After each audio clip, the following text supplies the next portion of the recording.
qualification dans quelques instants maintenant. Le départ de la première manche. Alors c'est sûr, on l'attend hein, ce premier départ puisque on part dans l'inconnu. C'est sûr, c'est une nouvelle piste. On ne sait pas qui est à l'aise vraiment, même si on l'a vu lors des qualifications, ça va être intéressant. Puis c'est un tournant maintenant dans le championnat puisqu'on va passer dans une deuxième partie de saison qui va être définitive pour le classement final.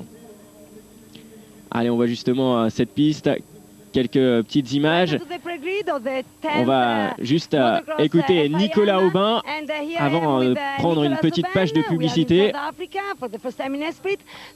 Alors Nicolas, comment vous aimez, qu'est-ce que vous pensez de cette piste? C'est vrai que ce circuit est complètement nouveau. C'est vraiment sympa de rouler ici. Le club a mis pas mal d'eau sur la piste, donc ça devrait être pas mal pour le grip, pour l'adhérence. On a également Swanepoel sur cette grille de départ. Oui, moi je serai de retour sur la grille pour les derniers Grands Prix de la saison. Ensuite, après ce Grand Prix, je vais retourner en Europe pour m'entraîner. Et puis voilà, on espère bien sûr le retrouver derrière cette grille. Il sera là, comme il l'a dit, pour les derniers Grands Prix de la saison.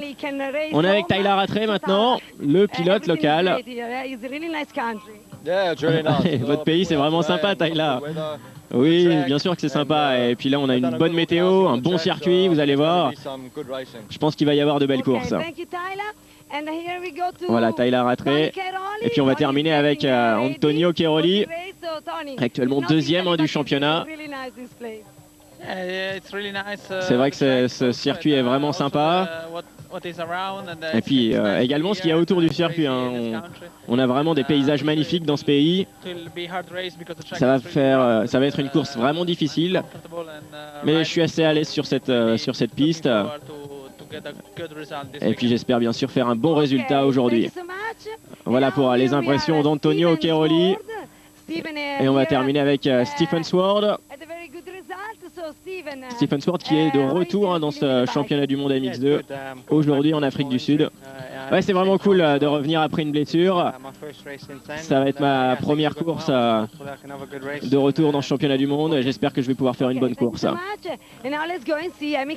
Allez, on va passer une petite page de publicité juste avant le départ de cette première manche. A tout de suite. Pour le championnat du monde de motocross, catégorie MX2 dans quelques instants, la première manche. Et bien sûr, là c'est la pression. Pierre-Alexandre, quand on est à ce moment-là de la course, à quoi on pense? Qu'est-ce qu'on fait? On pense juste à quand la grille va tomber, on ne pense plus à rien. Allez, 5 secondes, on voit ici le français Steven Frossard à côté de Nicolas Aubin, les deux français. Bonne sortie de au grille coude à coude. Oh là, une chute dans la ligne droite. Ouais, une chute juste derrière. Un très bon départ justement de Steven Frossard aux côtés d'Antonio Cairoli. Steven Frossard qui signe le all shot même. Non, Nicolas Aubin. Et c'est Nicolas voilà, qui s'est placé à l'intérieur. Les Français qui sont devant, Nico, Steven. Et ça c'est vraiment positif. Voilà, deux Français aux avant-postes. Et on débute tout de suite avec Nicolas Aubin. Nicolas, c'est un circuit ça, qui peut lui plaire. On le sait très à l'aise sur les pistes de Supercross. Ouais, ça pourrait être plutôt à l'aise quand les terrains sont défoncés avec une bonne adhérence. Et on a également Tommy Searle qui est à la deuxième place. Voilà. Steven Frossard troisième maintenant. Et Nicolas Aubin qui est parti pour ses 35 minutes. Plus de tours, il est en tête de cette manche. Alors n'hésitez pas à envoyer vos questions hein, sur motorstv.com. La rubrique MX. Pierre-Alexandre René qui est avec nous aujourd'hui se fera un plaisir de vous répondre. Allez, on sera en direct hein, pour les deux manches de la catégorie MX2. Et ça débute très bien pour les Français avec le bon départ de Nicolas Aubin. Deuxième place, Tommy Searle. Troisième, Steven Frossard. Guarneri derrière. Ah, une piste qui est déjà assez défoncée quand même. C'est vrai que le circuit est défoncé. Beaucoup de sauts. Ah, les manches vont être tournées. On va aller découvrir justement cette piste tout au long de ce premier tour avec Nicolas Aubin donc en tête. Une petite seconde d'avance sur Tommy Searle. Quatrième place c'est Sean Simpson, cinquième Guarneri, sixième Rattray. Attention au retour de Tyler Rattray. Vitaro, huitième Boissière. Ah, les Français qui sont 10. Xavier Bog. Ah, ils sont dans le top 10. 11e Marvin Musquin. Ah, c'est positif. Et 12e Antonio Cairoli. Antonio Cairoli qui a fait un mauvais départ là. Tous les Français sont dedans. Hors du top 10. Alors c'est positif pour Rattray puisqu'il est déjà devant Cairoli. Là c'est sûr, Rattray va tout donner. Il est devant son public. Il est vraiment motivé. Également attention à Tommy Searle. Parce que Tommy Searle est bien parti. Il est deuxième. Il a gagné sa manche qualificative la veille. Tyler Rattray n'avait plus le doublé. Regardez l'excellent Sean Simpson. Il est assez extraordinaire hein, depuis ce début d'année. Ah, c'est vrai que cette saison il a vraiment explosé. Ah, ils sont assez impressionnants ici. Les pilotes passent en triple. De beaux sauts. Et beaucoup de public. Le public hein, qui a fait le déplacement. C'est le seul rendez-vous hors Europe. C'est le seul rendez-vous en Afrique du Sud, c'est vrai. Et puis là, le public a fait le déplacement pour une personne surtout. C'est quand même Tyler Rattray. Il arrive ici. Salut Tenaker avec la plaque rouge. Là, je peux vous dire qu'il a des encouragements sur le bord de cette piste. Et on voit ici Guarneri avec Rattray qui a déjà doublé David Guarneri. Il est en train de remonter Tyler Rattray.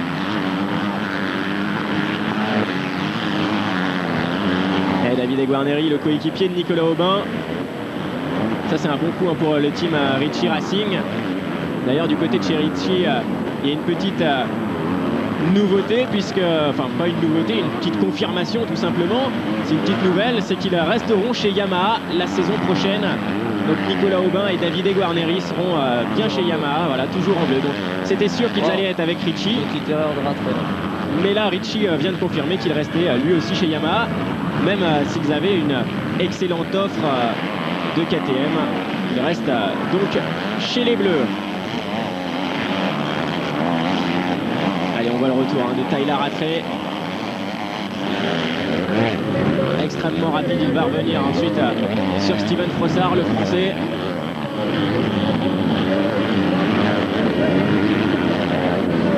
Et pour l'instant, c'est Nicolas Aubin qui a signé le meilleur temps. Donc 2,07, c'est le plus rapide en piste actuellement, Nicolas. C'est vrai qu'avec un bon départ comme ceci, ça arrange tout. Hein. Forcément, on a la visibilité et puis aucun pilote ne peut gêner le leader. Donc Nicolas, c'est vrai que là, c'est que positif pour lui. Ah, c'est sûr. À partir de 20, ça change tout.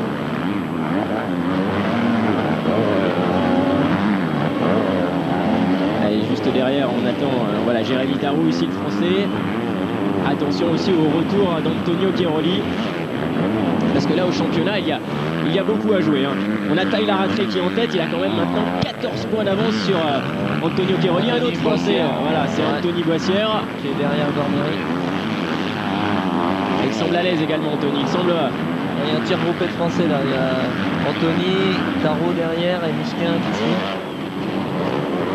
Là, ça c'est révélateur également de quelque chose, Pierre-Alexandre. C'est vrai que le niveau français est bon, mais on a également un championnat qui émule tous ces pilotes. À chaque fois, on se retrouve les week-ends et puis il y a une bonne entente. Et c'est vrai que l'entraînement qu'ils font en élite porte ses fruits au championnat du monde. Ah bah, c'est clair, hein. Ça c'est ceux qui sont devant au championnat de France élite. Et bon, je pense qu'en plus tout le monde veut faire devant l'autre. Donc du coup, ça pousse tout le monde vers le haut. Et aujourd'hui, il y a énormément de Français en mondial.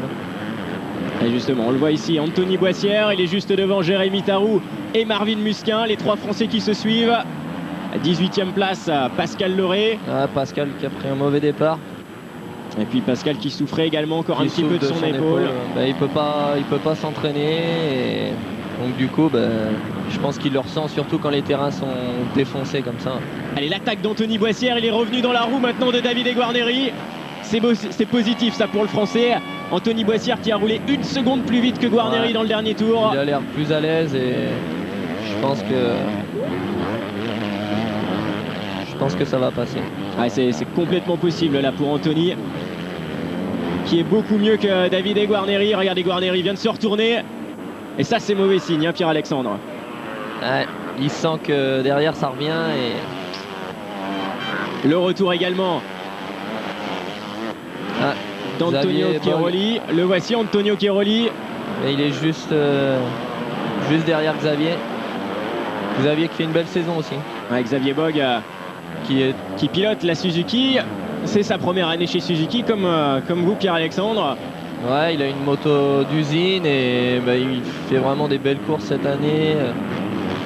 C'est un pilote que vous connaissez bien puisque vous avez eu l'occasion de vous entraîner à plusieurs reprises avec lui quand même. Ouais, bon, c'est un bon copain et c'est vrai que cette année il fait vraiment de belles choses et pourtant il fait pas des super départs mais toujours dans le top 10. Toujours Xavier, dans le top 10. C'est vrai que c'est la régularité qui paie et on peut le retrouver même quelquefois à des très bonnes places, des 4e places. On l'a vu à plusieurs reprises cette saison. Cette année en Italie, c'est vrai qu'il a encore passé un cap cette année. Allez, justement, on va le voir en bagarre avec Antonio Cairoli. Voici Antonio Cairoli, Wyatt Davis juste derrière. Toujours 7e, 8e, Boissière, Carou, Marvin Musquin à la 9e place. Van Orbeck qui vient de passer Xavier Bolli. Ah non, Xavier qui a attaqué Van Orbeck. Ouais, c'est Xavier qui était en train de revenir. Greg attention, un problème pour Antonio Cairoli, regardez. Antonio Cairoli qui vient complètement de ralentir le rythme, il s'est fait doubler par Wyatt Davis. Que se passe-t-il pour Antonio Cairoli? Un petit problème. Ouais. Un petit problème, un gros problème apparemment, Pierre-Alexandre. C'est la fin de la manche. Que se passe-t-il une nouvelle fois pour Antonio Cairoli qui avait abandonné déjà en France à cause d'un problème de réservoir après sa chute au départ? Antonio Cairoli qui va perdre une nouvelle fois de gros points en championnat du monde. Apparemment il se tient le genou. Et que se passe-t-il pour Cairoli? Ouais, apparemment un problème sur la moto. C'est à voir, c'est à voir. En tout cas c'est assez incroyable ce qui est en train de se passer. Il se tient vraiment le genou à Antonio Cairoli. Il semble souffrir énormément. Là c'est vraiment un retournement de situation dans le championnat du monde. Cairoli qui partait pour une énième année en MX2, bien conscient qu'il était capable de conquérir le titre. Et bien là, un nouveau problème. Moins dominateur que l'année dernière. Un nouveau problème semble freiner. Ah ouais, là. Il est complètement au ralenti. Là, il va rentrer au paddock, semble-t-il. Antonio Cairoli au ralenti. Là, c'est assez extraordinaire ce qui est en train de se passer. On est en train de vivre en direct en quelque sorte la fin d'Antonio Cairoli dans le championnat du monde MX2, puisque là il avait 14 points de retard. Bon, rien n'est fait, rien n'est fini, il reste encore pas mal d'épreuves cet été et puis au mois de septembre. Mais là c'est vrai que c'est 2 gros points encore de perdus face à ses concurrents directs. On pense à Tommy Searle qui est en train de revenir sur Nico Aubin. On pense à Tyler Rattray aussi qui est chez lui, qui est lui aussi en train de revenir. Ah, c'est sûr que c'est pas bon pour le championnat là. Et puis ça fait deux épreuves coup sur coup, le Grand Prix de France au mois de juin où il manque une manche, ce Grand Prix également en Afrique du Sud où il va apparemment manquer cette manche, mais si c'est une blessure ce n'est pas un problème mécanique, là ça pourrait être beaucoup plus grave pour Antonio Cairoli. Suivant la gravité de la blessure, peut-être louper la 2e manche. Regardez, il rentre apparemment au paddock. Il se fait mal au genou. Il ne semble plus du tout en mesure de piloter. Alors apparemment c'est peut-être un accrochage au départ où son pied a peut-être tapé dans une ornière et ça a retourné le genou. Regardez, il a vraiment des difficultés à marcher, Antonio Cairoli. Coup dur là. Et c'est terminé pour Antonio Cairoli. On a de très faibles chances de le retrouver en 2e manche maintenant. Nico qui est à l'aise, facile. Allez, retour, c'est l'avant de la course maintenant. Il est toujours leader, Nicolas Aubin. Ouais. Il domine juste devant Tommy Searle. À la 3e place, Sean Simpson. 4e, Steven Frossard. 5e, Tyler Rattray, toujours. Et Steven qui fait une belle place aussi, 4e pour l'instant. On voit derrière Tommy Searle qui attaque. L'écart qui reste stable entre les deux pilotes. Toujours 1 seconde d'écart, mais là, Tommy Searle est en train d'attaquer. Nicolas Aubin, regardez, il a gagné 1 seconde 8 dans le dernier tour. C'était vraiment très large. Et puis là, c'est une difficulté que passe Tommy Searle, que ne passe pas Nico Aubin, ce saut-là. Searle a fait l'extérieur et double trajectoire. Une belle piste, large. Et Antonio Cairoli qui tente... qui rentre. Qui ne tente plus rien du tout, justement. Qui rentre directement il a parmi ses lunettes au camion. Un coup dur là pour l'Italien. Allez, on retourne devant puisqu'il y a de l'action avec le Français Nico Aubin qui est en première position. 2e place, toujours Tommy Searle. Et cette bataille, on les a vus souvent au coude à coude. Nicolas, ça lui tenait à cœur en début de saison de faire devant Tommy Searle. Ça s'est un petit peu moins bien passé que prévu. petit peu moins bien passé qu'il ne le pensait, Nico Aubin. Pensait pouvoir se battre dans le top 4, dans le top 3 avec Tommy Searle. Et c'est vrai qu'à chaque fois qu'il y a eu une lutte entre Nico Aubin et Tommy Searle, ça a été assez rude. Hein. Ouais, souvent ils se retrouvent en bagarre et ça va nous promettre une belle fin de manche, ça. Regardez, encore 22 minutes de course plus deux Nico tours. qui a pris un peu d'air là. Qui a l'air vraiment à l'aise et qui creuse un peu l'écart. Alors quand on est comme ça dans cette situation-là, c'est vrai qu'il reste 20 minutes de course encore, donc il y a encore beaucoup de tours dans cette première manche. Qu'est-ce qu'on peut ressentir? On est leader, forcément on a énormément de pression quand on sait que le pilote derrière est aussi très rapide. C'est quoi la technique à adopter, Pierre-Alexandre? Bah là, comme c'est de pas penser à celui qui est derrière, vraiment pas chercher à assurer, rouler comme donner le maximum parce que c'est trop tôt pour assurer et là Nico s'en sort parfaitement, il a l'air vraiment serein, vraiment facile. Et Tommy Searle derrière qui lui peut adopter une autre technique, justement suivre Nicolas pendant plusieurs minutes. Il a le bon rôle en quelque sorte. Il a un point de mire, donc il peut très bien suivre. Après, est-ce qu'il est à fond? Je pense qu'il est à fond. Ouais, à ce niveau-là, on peut dire ça, ils sont à 100%. Ça c'est sûr. Regardez, toujours Steven Frossard à la 4e place derrière Sean Simpson. Par contre, Tyler Rattray, gros écart s'est fait entre... Voilà, il ne revient pas là, Tyler Rattray. Il a roulé pourtant une seconde plus vite dans le dernier tour que Steven Frossard. Mais les écarts restent stables. Tyler Rattray à 6 secondes de Nico Aubin. Marvin qui a passé Jérémy. Marvin Musquin à la 8e place maintenant. Jérémy Tarou 9e. Toujours 7e, Anthony Boissière. Et le voici justement Tyler Rattray. Il est pour l'instant à la 5e place.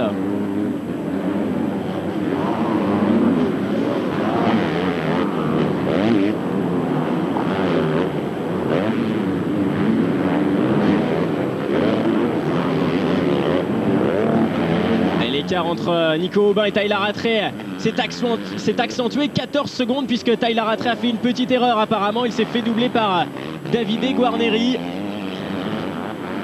Que s'est-il passé également pour Tyler Rattray? Décidément, quand il y en a un qui a un problème dans ce championnat du monde MX2, l'autre aussi, entre la paire Cairoli-Rattray, ça fonctionne bien. Apparemment, ils ne veulent pas se lâcher tous les deux. C'est vrai qu'il y a eu énormément de leaders, de changements de leader cette année. Allez, on est justement dans les paddocks avec Stéphane Everts du team KTM. Oui, Tyler a fait quelques petites erreurs dans les derniers tours. Maintenant, c'est vrai qu'il est vraiment assez loin des leaders, ça va être dur. Malheureusement, on a vu également qu'Antonio Cairoli avait abandonné dans cette course. J'espère bien sûr qu'il va pouvoir être de retour dans la deuxième course, pour qu'il puisse faire une belle bataille, que ce championnat du monde se termine dans un esprit sportif. Voilà, un Stéphane Everts qui s'est toujours battu jusqu'au bout, et là c'est vrai que enlever l'un des prétendants au titre comme Antonio Cairoli, c'est assez dommage, et il souhaite bien sûr le retour de Cairoli. Ça c'est vraiment l'esprit sportif qu'a Stéphane Everts, ça c'est vraiment sympa. C'est sûr, bon, c'est la course, mais c'est toujours mieux de pouvoir se battre jusqu'au bout et d'être titré quand tout le monde est là, mais bon, ça fait partie du sport. Ça fait partie du sport, vous en connaissez surtout cette année les petits problèmes. Allez, toujours Nico Aubin en tête, 2e place Tommy Searle, 3e Sean Simpson. Il est toujours là, Sean Simpson, il tient le bon rythme. Il est à 3 secondes de Nico Aubin, mais il a réussi à faire des temps assez bons. Attention, Nicolas Aubin dans le dernier tour qui a refait un très très bon temps. Il a refait son meilleur temps dans le dernier tour.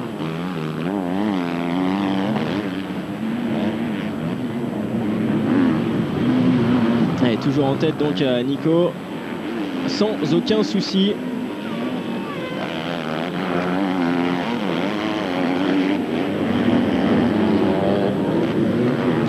Minutes encore. Ouais. On voit qu'il cherche à revenir. Et il attaque Tommy Searle depuis tout à l'heure. Il essaie de choisir des trajectoires bien différentes. Ça c'est important pour doubler le pilote qui vous précède. Essayer différentes trajectoires. Pour l'instant c'est sans succès pour Tommy Searle, mais en tout cas il essaie. Hein. Ça peut être payant au fur et à mesure, il suffit que la trace soit un peu humide, parce qu'on voit qu'ils ont arrosé. Ça peut sécher au fur et à mesure de la course et que ça paye en fin de course. Maintenant, Nico est vraiment propre. Attention, hein, Tommy Searle qui semble quand même revenir petit à petit sur Nico Aubin.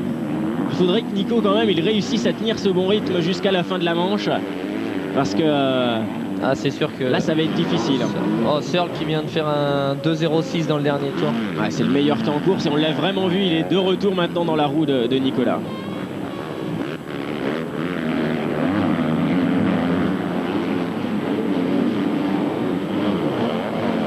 Et sur la trajectoire extérieure justement, Tommy Searle qui cherche vraiment les lignes. On voit que les limites de cette piste. Et complètement les trajectoires différentes par rapport à Nicolas. Il est revenu là, ça y est, il est beaucoup plus rapide là, Tommy Searle. Et puis ils vont revenir beaucoup plus vite là sur les attardés que d'habitude, parce que il y a plus de pilotes, plus grosse différence entre les pilotes, et du coup ça peut gêner en fin de course. Une différence qui est due, hein, puisque dans cette épreuve là bien sûr c'est les 15 meilleurs du championnat du monde qui ont fait le déplacement, et ensuite le reste c'est des pilotes locaux qui n'ont pas forcément le niveau de ce championnat du monde. Alors c'est vrai que les temps autour, les écarts entre ces temps autour, entre les meilleurs et ces pilotes locaux sont vraiment énormes, et là c'est vrai qu'on va rattraper beaucoup plus rapidement les pilotes retardataires. Attention à la bagarre, ça y est, Tommy Searle il attaque à Nicolas Aubin maintenant. Il est sur l'extérieur, il a une très bonne trajectoire, Tommy Searle s'est passé, voilà. Tommy Searle qui prend les commandes de cette première manche maintenant, Nicolas Aubin à la deuxième place. Faut que Nico reste au contact et regarde un peu les traces de Searle pour tenter de repasser en fin de manche. Il reste 15 minutes de course encore. Searle qui est passé, qui a fait beaucoup plus de chemin mais dans une trace nickel, et du coup ça passe. Beaucoup plus rapide il l'était dans ce dernier tour, Tommy Searle, ça c'est sûr. Nico Aubin maintenant il est deuxième. Alors la stratégie à adopter c'est bien sûr tenter de garder le même rythme que Tommy Searle, tenter de regarder ses trajectoires, justement. Voir où il est moins rapide pour essayer de revenir au plus vite.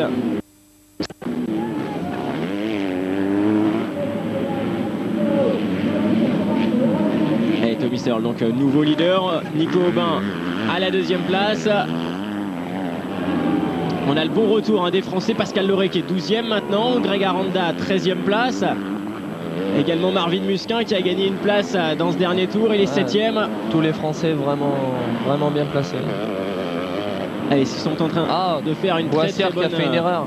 19e. Très bonne épreuve, voilà, 19e. Anthony Boissière. Il a dû chuter.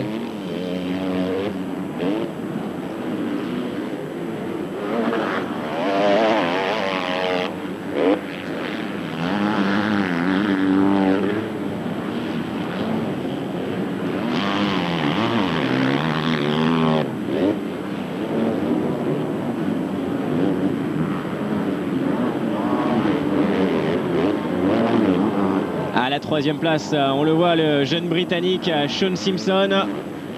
Il tient le bon rythme, Sean Simpson. Lui aussi, il fait vraiment des prouesses cette saison. C'est vraiment la révélation 2008 de cette catégorie MX2. Vous êtes d'accord, Pierre-Alexandre? Ouais, c'est vrai que c'est une des révélations de l'année. Il a fait énormément de progrès cet hiver, et aujourd'hui, c'est un des tout meilleurs en MX2. À 7 secondes 9 d'écart entre le leader, Tommy Searle, et Sean Simpson. Et il est toujours là, quel que soit le terrain, la texture de sol. Toujours présent, il est 4e pour l'instant du championnat du monde. C'est vrai que l'écart est assez conséquent maintenant avec les leaders. Il a 120 points d'écart avec Tyler Rattray, mais ça reste l'homme fort du deuxième pack de ce championnat du monde. Voilà. Il y a 3 grands leaders, Rattray, Keroli, Tommy Searle, et ensuite on a retrouvé Sean Simpson qui a toujours été présent, toujours régulier, et là il le prouve une nouvelle fois. Et juste derrière, voilà, c'est Tyler Rattray, 4e. Alors où est Steven Frossard? Frossard a dû faire une erreur. Soit une erreur, soit il baisse un petit peu de rythme, et Tyler Rattray est remonté. Steven, il est à 3 secondes de Tyler Rattray. Au dernier passage, il a une avance assez confortable maintenant sur David Guarneri. 7e Marvin Musquin, 8e Jérémy Tarou, 9e Xavier Bogue. Ah là, les Français dans le top 10. 12e Pascal Loré Ouais, qui fait une belle remontée. Il était 18e en début de manche. Le voici, le Français 13e. Steven Frossard à l'image. Voilà, il s'est fait doubler par Tyler Rattray, mais il confirme encore sa bonne forme du moment. Il fait de très bons résultats en ce moment. Justement, Steven Frossard, il est leader du championnat de France. Et là, c'est vrai que depuis 3 Grands Prix, il réalise vraiment des belles perfs. C'est vrai que depuis le début de la saison, il montre quand même qu'il a une grosse vitesse de pointe. Il a eu quelques petits problèmes mécaniques. Et là que tout se met en place, c'est vrai que c'est vraiment un des hommes forts, des hommes les plus rapides du MX2. Ouais, on l'a vu, une 3e place en Grande-Bretagne, 2 4e places en Allemagne où il avait fait son premier podium. Alors, faire ça à ce moment-là de la saison, ça va lui ouvrir des portes forcément. Ouais, je pense que c'est le meilleur moment pour le faire dans la saison. Parce que là, c'est sûr, il enchaîne les grosses performances. Du coup, tout le monde le voit et je pense que nombreux teams doivent lui faire des propositions. Ouais, c'est la période des grandes discussions, ça c'est sûr. On l'a vu cette semaine, il y a Josh Coppins en MX1 qui a confirmé sa signature avec le team Yamaha Rinaldi. Il y a Yamaha et le team Ritchie Racing en MX2 qui ont confirmé leur collaboration pour l'année 2009. Et les principaux pilotes, c'est en ce moment que tout signe. Que tout est en train de se discuter, ça c'est sûr.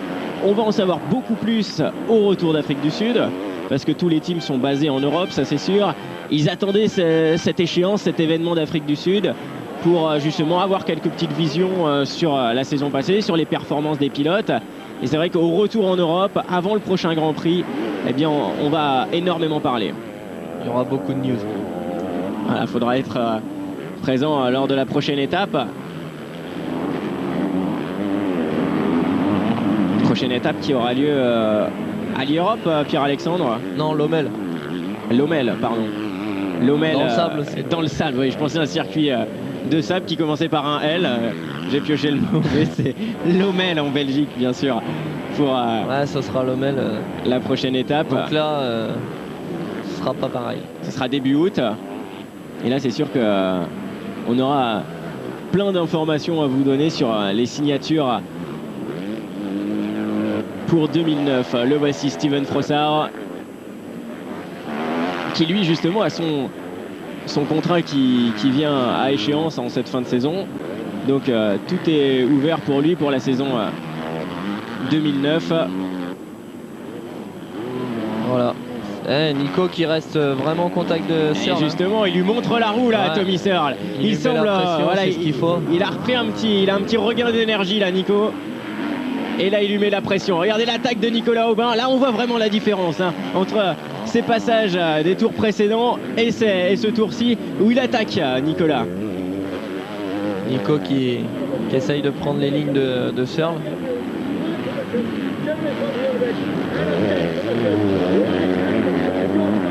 Et il doit être motivé. Et puis en plus, Tommy Searle, ce n'est pas le genre de pilote qu'il veut laisser devant lui, Nicolas. Non, c'est pas son meilleur copain dans le paddock. À chaque fois qu'ils ont eu une petite confrontation, c'est vrai que Nico a toujours voulu avoir le dernier mot. C'est vrai qu'ils ont eu plusieurs accrochages ensemble et du coup... Et ça va être sympa, du coup ça va être sympa, Pierre-Alexandre. Il reste 10 minutes de course, le Français qui est en très bonne position, il est deuxième. Il va attaquer à Tommy Searle, ça c'est sûr. Il a 10 minutes pour le faire encore. Et ça va être vraiment sympa pour cette fin de première manche.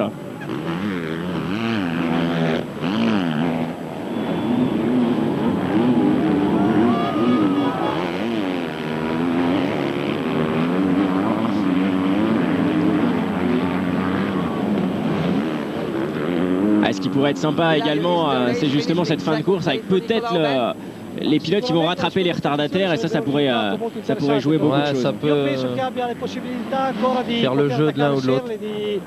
Allez, on est avec Ilario Ricci dans le paddock. Ça, c'est le team manager de Nicolas Aubin. Voilà, Ilario qui nous dit qu'une deuxième place, ça reste vraiment bien, mais c'est vrai qu'il pense lui aussi que Nicolas peut attaquer et qu'il peut gagner cette première place, gagner cette première manche. Et Nicolas qui avait gagné une manche, c'était en Italie dans le début de saison. Une victoire de manche pour lui cette année. Et il est capable d'en gagner plus. L'année dernière. C'était du côté de Loket en République tchèque. Un moment assez incroyable dans la carrière de Nicolas. C'est vrai qu'il l'attend. Une nouvelle victoire de Grand Prix. Il est capable, regardez, il est deuxième là pour l'instant. Il reste dans le bon rythme derrière Tommy Searle. Tout est possible aujourd'hui en Afrique du Sud pour Nicolas Aubin qui semble vraiment très à l'aise et la piste semble lui convenir. Allez, le leader, donc Tommy Searle, deuxième, Nico Aubin. Et derrière, on a toujours les bonnes performances de Frossard, Musquin, Bog dans le top 10. Boissière qui a abandonné.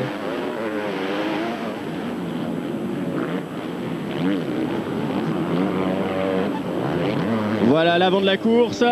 Tommy Searle, Nico Aubin donc.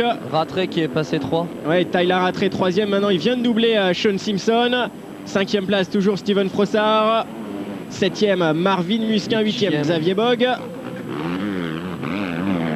Dixième place, voilà, il rentre dans le top 10, Pascal Leray.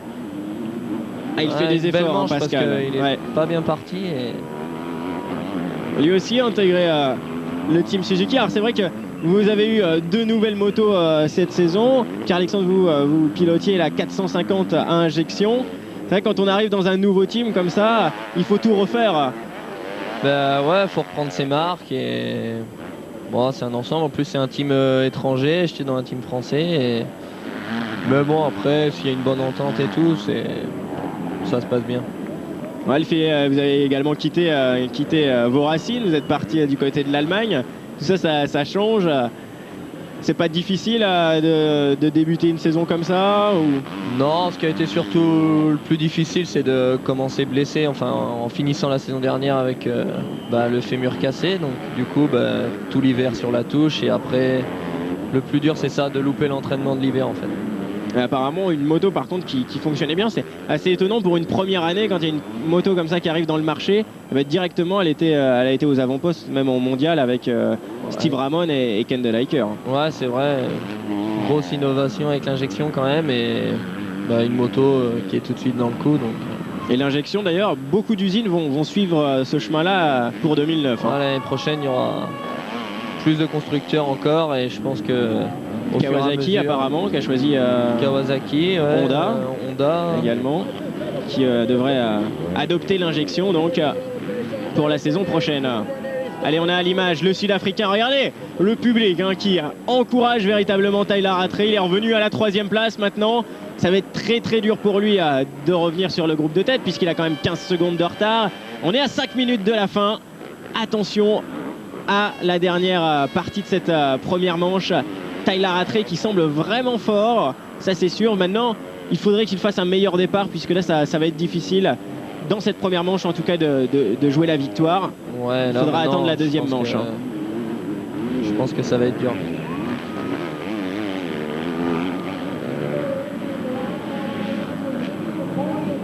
Rattray qui prend des gros points par rapport à Cairoli et c'est vrai que pour le championnat ça peut faire du bien en fin de saison. Et ça c'est sûr, la Tyler Rattray est en train de faire une très très bonne opération. Tommy Searle également qui devrait passer maintenant devant Antonio Cairoli à la fin de cette manche, ça c'est même sûr. Et puis la bonne nouvelle, c'est également un autre retour, mais côté français, c'est Marvin Musquin qui est en train de gagner des places tour après tour. Marvin qui a pointé à la 6e place au dernier passage.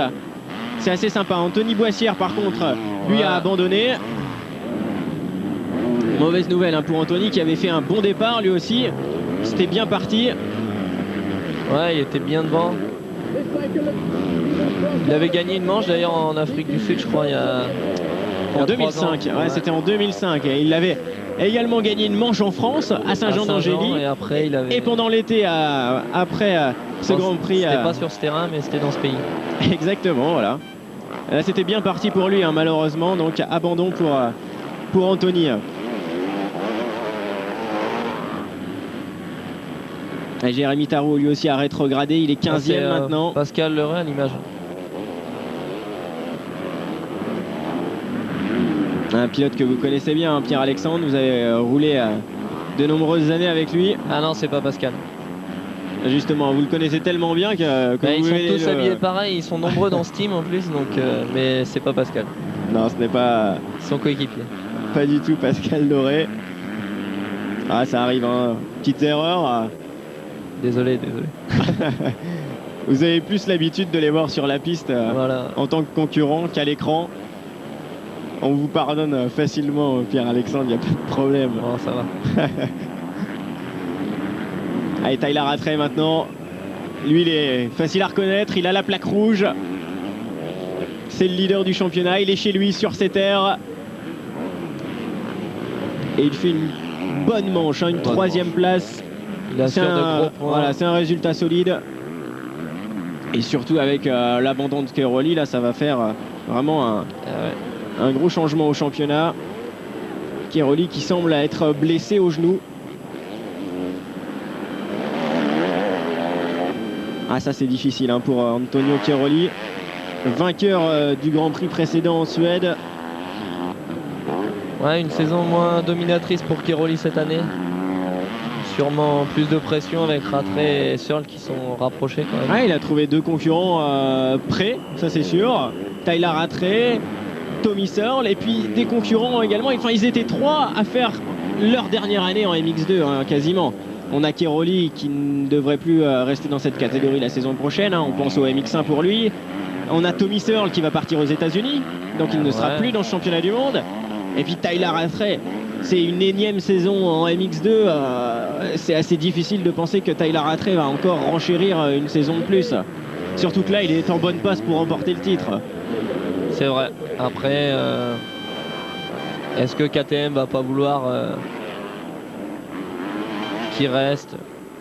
Ça, c'est à voir justement dans les jours à venir. La deuxième place pour Nico Aubin, là ça semble Nico qui quasi impossible là, de gagner cette première manche, mais conserver cette deuxième place, ça reste vraiment un très très bon résultat pour le Français. Vraiment belle manche.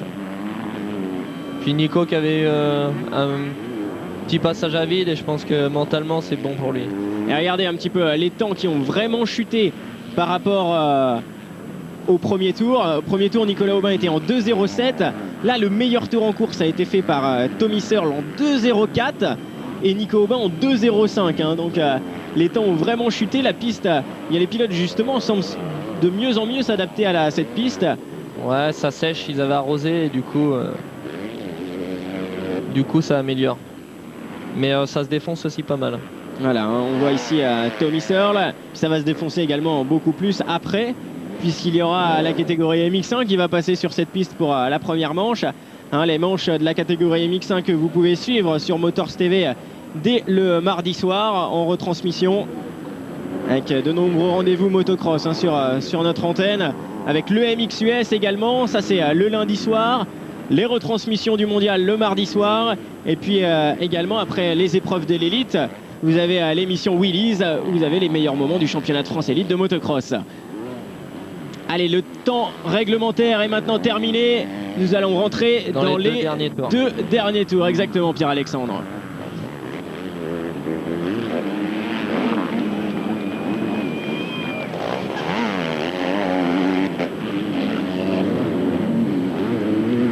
Le grand leader de cette manche, hein, c'est bien lui, Tommy Searle. Qui assure. Nicolas Aubin, une belle deuxième place. Il a fait une belle course. Ouais, ça va lui faire du bien. Parce que je sais que ça a été dur le dernier Grand Prix et du coup...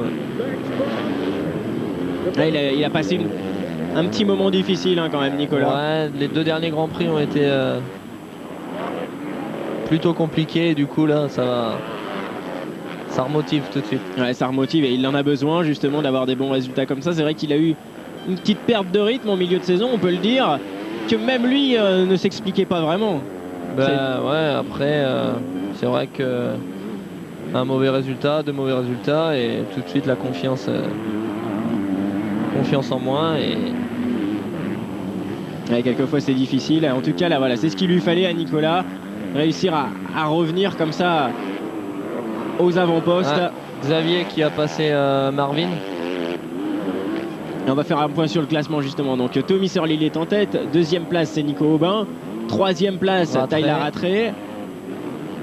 On a toujours Simpson. 5e Steven Frossard que l'on a à l'image. Steven est 6e maintenant, donc c'est Xavier Bogue qui fait un beau retour. 7e Marvin Musquin. Ouais, Excellente course une nouvelle fois de Xavier. Solide, ouais. Xavier Bogue assez extraordinaire, une très belle manche. Il faut le dire aussi de Steven Frossard. À 2 tours de l'arrivée, il est 5e derrière le top 4 de ce championnat du monde.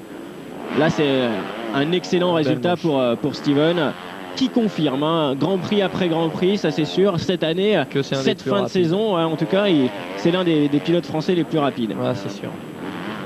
Sean Simpson ici, à la 4e place.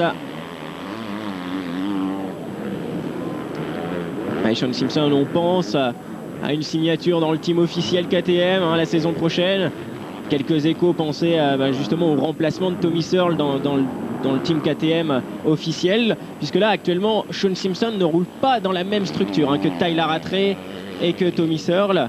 C'est une structure satellite, même s'il reçoit qui est son père, le manager, je crois d'ailleurs. Même s'il reçoit, vous devez avoir les bonnes informations. Au vu de ses résultats, je pense qu'il a le bon matériel. Il reçoit l'aide forcément de KTM les usine. moteurs Ça c'est sûr. Mais c'est vrai qu'il n'est pas parti en ce début d'année dans le team officiel, et là il réalise de très bons résultats. Et Tyler Rattray qui, avec cette 3e place, va accroître son avance en championnat. Sur Cairoli, ça c'est sûr. Il avait 23 points d'avance quand même sur Tommy Searle, donc l'écart était assez conséquent avant cette manche. Là, il n'a aucun souci.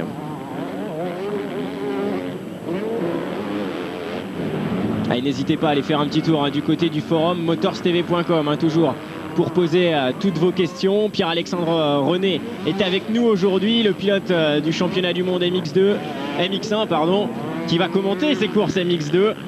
Décidément, Pierre-Alexandre va se faire un plaisir de vous répondre à toutes les questions que vous pouvez vous poser. Eh bien, n'hésitez pas à aller inscrire sur le forum motorstv.com, donc rubrique MX. On y répondra. Voilà, dernier tour maintenant avec Tommy Searle, le leader.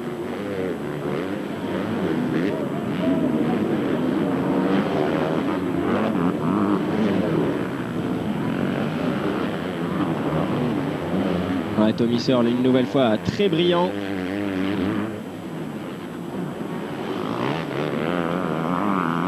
Tommy Searle qui pour l'instant avait remporté 3 manches. Une manche en Bulgarie.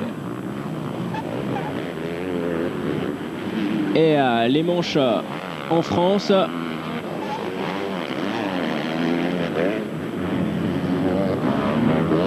Eh bien, il va ajouter une nouvelle victoire à son actif, Tommy Searle.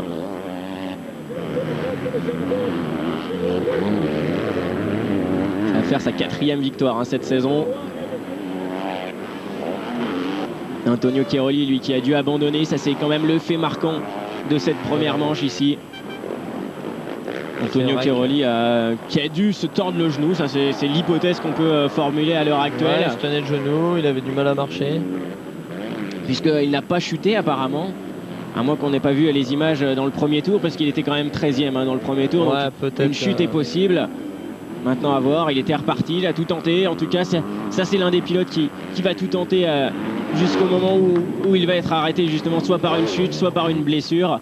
Parce que c'est un des pilotes quand même qui a le plus de rage sur la moto. Ouais, je pense que c'est pas la douleur qui va l'arrêter. Voilà, donc Antonio Cairoli qui abandonne cette première manche. Victoire dans quelques instants pour Tommy Searle. Ça sera sa 4e victoire de manche de la saison. L'excellent résultat également de Nico Aubin, 2e. Steven Frossard à la 5e place. 6e c'est Xavier Bogue. 7e Marvin Musquin. Décidément les Français dans le top 10 une nouvelle fois. Swart qui a doublé Pascal Leray, voilà, Swart qui est 10e. Pascal qui a rétrogradé, voilà, la 12e place et la victoire donc de Tommy Searle dans cette première manche. Très très bon Grand Prix pour le Britannique. qui va se battre, c'est sûr, jusqu'au bout, jusqu'au dernier Grand Prix pour remporter ce titre. Hein. Il le sait, c'est sa dernière saison en Europe. Hein. Ouais, et puis il voit que Rattray fait des erreurs aussi, Keroli en fait aussi, donc... Allez, on voit ici Tyler Rattray qui rentre au paddock à la 3e place. 2e, donc Nico Aubin. Et les drapeaux d'Afrique du Sud qui flottaient dans le public pour encourager Tyler Rattray. Steven Frossard 5e. Ah, c'est un très très bon résultat, une nouvelle fois pour Steven. 6e, donc on l'attend sur cette arrivée. Xavier Bog, 7e Marvin Musquin. On a 4 Français dans les 7 premiers. C'est quand même excellent. On voit ici Greg Aranda. Voilà. Bog 6e. Voilà, 1 minute 12 tout de même du leader. Un petit peu plus d'un demi-tour d'avance pour la tête de course sur le 6e. Allez, on va attendre les résultats officiels maintenant qui vont s'afficher. On voit ici le ralenti de la victoire de Tommy Searle dans cette première manche en Afrique du Sud. Sur un circuit qui est quand même bien préparé, on l'a vu. Hein, vraiment beau circuit. avec de nombreuses trajectoires qui se sont creusées, qui permettent des dépassements. On n'a pas vu des pilotes vraiment bloqués, même au retour sur les retardataires. Piste vraiment large et du fait qu'elle soit griffée, c'est vrai que ça favorise les nouvelles traces. Et... Un bon travail en tout cas de la part des organisateurs, comme on aimerait en voir un petit peu plus souvent, ça c'est sûr. Ça c'est vrai que l'Afrique du Sud justement fait les efforts conséquents pour essayer de recevoir un Grand Prix. Déjà que c'est difficile pour tous les teams d'envoyer les pilotes, il y a de gros frais, donc c'est vrai que ça ne peut être qu'un plaisir quand on arrive sur une piste comme ça. Ouais, c'est vrai que tous les ans c'est une belle piste. Allez, le classement donc officiel de cette première manche: Searle, Aubin, Rattray, Simpson, Frossard, Bog, Musquin, Marvin, et 8e place donc Davide Guarneri. Et 4 Français hein, dans ce top 10, ça c'est positif. 12e Pascal Loré et 14e place Greg Aranda qui marque encore des points. Ensuite Jérémy Tarou, 17e. Qui a fait une erreur aussi. Ouais, Jérémy qui avait fait une petite erreur. Et ensuite, le défilé des pilotes d'Afrique du Sud, des pilotes locaux. Voilà. Qui complète donc ce classement. On marque une courte page de publicité. On se retrouve tout de suite après. A tout de suite.